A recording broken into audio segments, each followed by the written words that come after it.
Саламатсыздарма білім алушылар, аналитика геометрия пәнінен дәрістер бойынша шолу лекциясына қош келдіңіздер.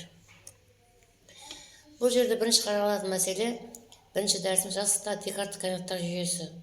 Нүктенің координаталары кесіндіні берілген қатынасқа бөлу, сызықтықтың теңдеуі қарастырылады. Нүктенің координаталары дегеніміз Декарт координаталар жүйесіне берілген OX және OY осьтерінде белгіленген нүктелердің координаталарына бірінші суретте көрсетілген. Егер жазықтықта жататын M1 M2 нүктелері берілсе, онда осы нүктелер арасындағы қашықтықты төменде бірінші формула арқылы табуымызға болады. Ал дербес жағдайда кез келген M нүктесінің координатасын бас нүктесінен қашықтығын OM деп, оны екінші формула арқылы таба аламыз. Төбелердің координаталары M1 және M2 M3 болатын үш бұрыштың ауданын төменде үшінші формуламен есептеуімізге болады. Және осы қарастырып отқан формулаларға сәйкес төменде мысалдар қарастырылған. Оны талдап шығарып көрсеңіздер болады. Кесіндінің берілген қатынаста бөлу дегеніміз бағытталған M1 M2 кесіндісінің берілген лямбда қатынасында етіп бөлінетін M нүктесінің координаталарын төртінші формулада X және Y формуласы бойынша берілген түрінде анықталады. Мұндағы X1 және X2 координаталар M1 нүктесінің, ал X2 Y2 M2 координаталар нүктесінің болып табылады. Дербес жағдайда егер M нүктесі M1 және M2 кесіндісінің қақ ортасында болса, онда біздің лямбдамыз 1 болған жағдайда төмендегі 5-ші формула бойынша X1 және X2-ні таба аламыз.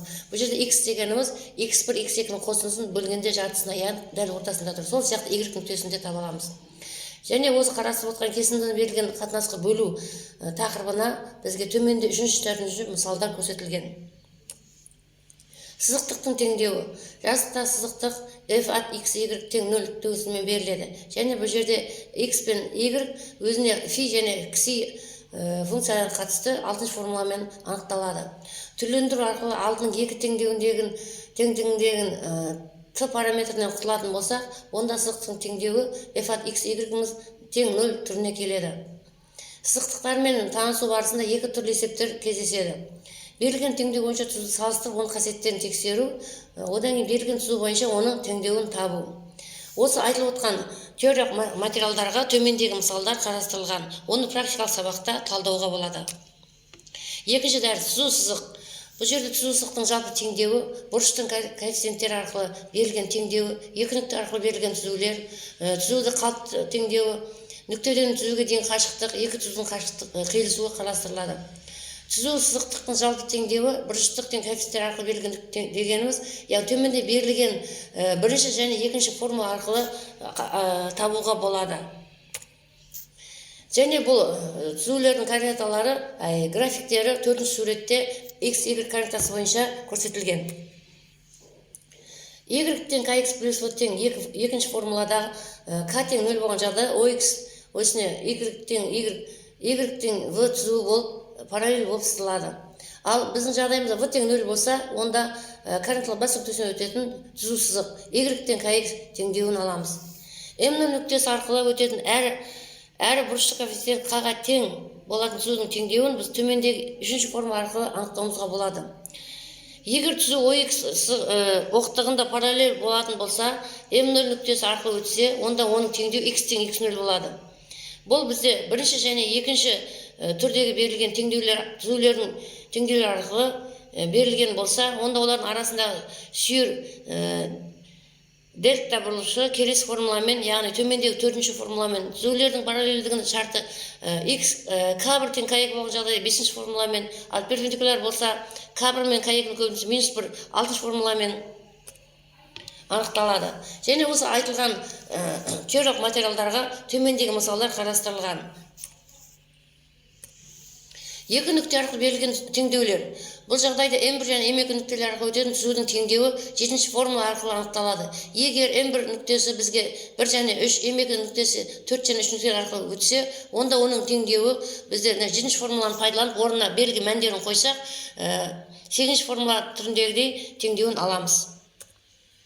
Және осы айтылған теориялық материалдарға төменде мысалдар қарастырылған. Келесі түзудің қалыпты теңдеуі, нүктеден түзуге дейін қашықтық. Ол бізде төмендегі 9-ші формула арқылы анықталады. Бұл жерде P дегеніміз координаттың бас нүктесі. Нүктесінен түзуге түсірілген тіктеменің ұзындығы, яғни тіктеме дегеніміз түзу сызық. немесе перпендикуляр. Альфа тіктеме мен оның бағытпен алынған OX оқтығының арасындағы бұрышы, яғни альфа бұрышы. Түзудің бірінші жалпы осы айтылып отқан материалдың ішінде бірінші теңдеу берілген бізде түзудің теңдеу. Сол түзудің бірінші теңдеу, жалпы теңдеуін қалыпты түрге келтіру үшін мына төмендегі мөлшерлі көбейткішті аламыз, яғни мю. М0 нүктесі x0 y0 нүктесімен және ax плюс by плюс с тең түзудің арасында қашықтықты біз 11-ші формула арқылы табамыз. Біз ара қашықтықты d деп белгілейміз.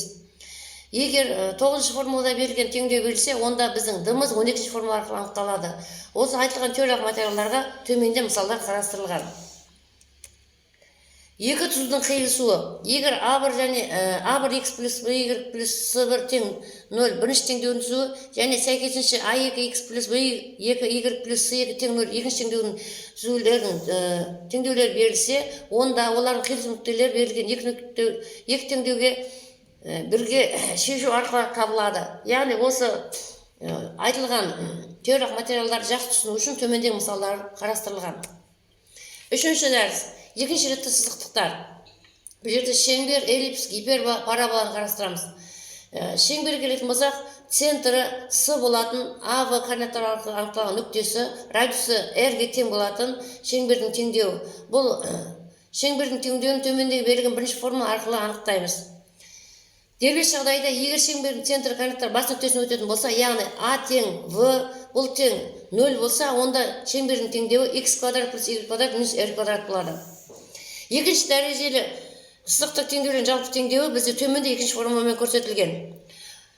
Егер біздің А-мыз тең В-ға, А тең С-ға тең болса, ал В тең 0 болса, онда шеңбердің жалпы теңдеуі үшінші формуламен анықталады.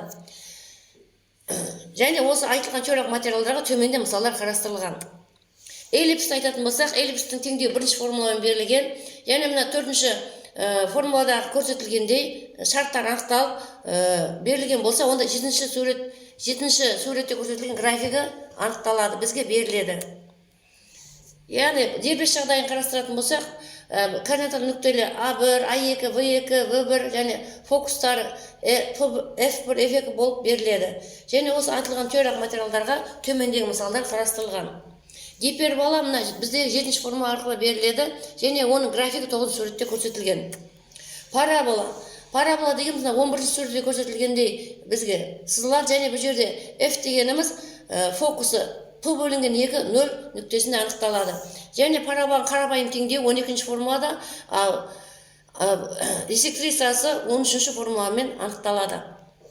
Мына жерлерде 12, 13, 14 суреттерде бұлардың дербес жағдайларына байланысты параболаның суреттері көрсетілген. Және осы айтылған теориялық материалдарға төменде мысалдар қарастырылған. Екінші рет сызықтардың теңдеуін қарапайым түрге келтіру. Яғни бұл жерде координаттар осьтерін параллель жылжытуды пайдалану, координаттар осьтерін бұруды пайдалану, екінші сызықты бөлу және жұпты алынуы қарастырылады. Екінші рет сызықтың жалпы теңдеуі бізде мына бірінші формуламен берілген. Егер біздің жағдайымызда В тең 0 болса, онда төменде екінші формуламен анықталады. Бұл теңдеудің қарапайым түрге келтіретін болсақ, төмендегі үшінші түрдегі теңдеу жүйесін қарастыруға болады. Координаттар осьтерін бұруды пайдалануға келетін болсақ, екінші сызықтық жалпы теңдеу, екінші теңдеуді келесі түрге келтіруге болады. Яғни альфа бұрышына бұру арқылы төртінші формуламен анықтаймыз x пен y-ті. X, y жаңа координаттар альфа бұрышы, яғни бізде төменде 5-ші формуламен анықталады. Тангенс арқылы белгі болғандықтан синус және косинус төмендегі формула арқылы анықтауымызға болады. Яғни тангенс альфа дегеніміз синус альфа бөлінген косинус альфа, соған қарап жіктейміз. Екінші сызықтық бөліну және жұпталуына келетін болсақ, бізге берілген бірінші теңдеудің сол бөлігі екі сызықтық көбейгіштері жіктелсе, яғни A1 x плюс B1 y плюс бірінші жақшада, екінші жақшада A2 x плюс B2 y плюс S2 болса, онда екінші сызықтықты екі түрге бөлінеді. Кейбір жағдайларда бірінші теңдеуді жалғыз нақты x0 y нүктесінің координаталары ғана қанақтандыру немесе бірде бір нүктені қанақтандырмау мүмкін. Бірінші жағдайда сызықтық нүктеге, екінші жағдайда сызықтық жорамал деп аталады. Және осы айтылған теориялық материалдарға төменде мысалдар қарастырылған. Келесі полярлық координаттар. Полярлық координаттар жүйесі сызықтардың полярлық теңдеуі қарастырылады. Полярлық координаттар жүйесі дегеніміз жазықтықта полярлық координаттардың жүйесі нүктесін осы нүктеден шығатын ОП сәулесінің және L масштаб бірлігінің берілуімен анықталады. Ол бізде 18 суретте көрсетілген. Егер Декарттық координаталар жүйесінің бас нүктесі О болып және полярлық координаттар жүйесінің полюсімен беттессе, онда OX пен ОП параллель осінің бойында жатса, онда кез келген нүктесінің полярлық координаттарының арасында төмендегі байланыс орындалады. Бұл 19 суретте көрсетілген. Және оларға байланысты бірінші, екінші, үшінші, төртінші формулаларымен арқылы анықтауымызға болады. Сызықтардың полярлық теңдеулері. Сызықтық полярлық координаттар жүйесінің оның нүктелерінің координаттары фи, ро және фи тең нөл нүктемен беріледі. Және бұл жерде ро дегеніміз фи түрінде жазылады. Фиге мүмкін болатын мәндерін беру арқылы сәйкес роның мәндерін тауып алуға болады. Декарттық координаталары арқылы берілген сызықтық теңдеудің оның полярлық теңдеуге көшу үшін Декарттық теңдеудің x пен y-тің орнына бірінші формуладағы өрнектерді қоямыз. Яғни қоя отырып төмендегі 2 мен 3-ті пайдаланып, өзімізді керек формуланы тауып аламыз. Осы айтылған теориялық материалдар төменде мысалдар қарастырылған. Кеңістік аналитикалық геометрия жарастық оның теңдеуіне келетін болсақ, бұл жерде бізде жарастықтың жалпы теңдеуі, оның кесінділік және қалыпты теңдеулері, жарастықтардың өзара орналасуы, нүкте мен жарастықтардың арасында қашықтық қарастырылады. Жарастықтың жалпы кесінділік және жалпы теңдеуі төмендегі бірінші формула арқылы беріледі, және кез келген бірінші ретте бет жарастық болады, ол екінші формула анықталады. Бізге берілген n1 нүктесі арқылы өтетін жарастықтың теңдеуін үшінші формуламен анықтай аламыз. Және бұл жерде жағдайлар қарастырылған, бізде қандай бір жағдайда a тең v тең ол тең 0 болса, егер s тең 0 ол тең v тең 0 болса деген жағдайлардың бәрін қарастырып, оларға тәуелді формулалар алынған. Егер екінші теңдеуді барлық a, v, s, d коэффициенттері 0-ге тең болмаса, және ол теңдеуді кесінділік деп аталады, және ол төртінші формуламен анықталады.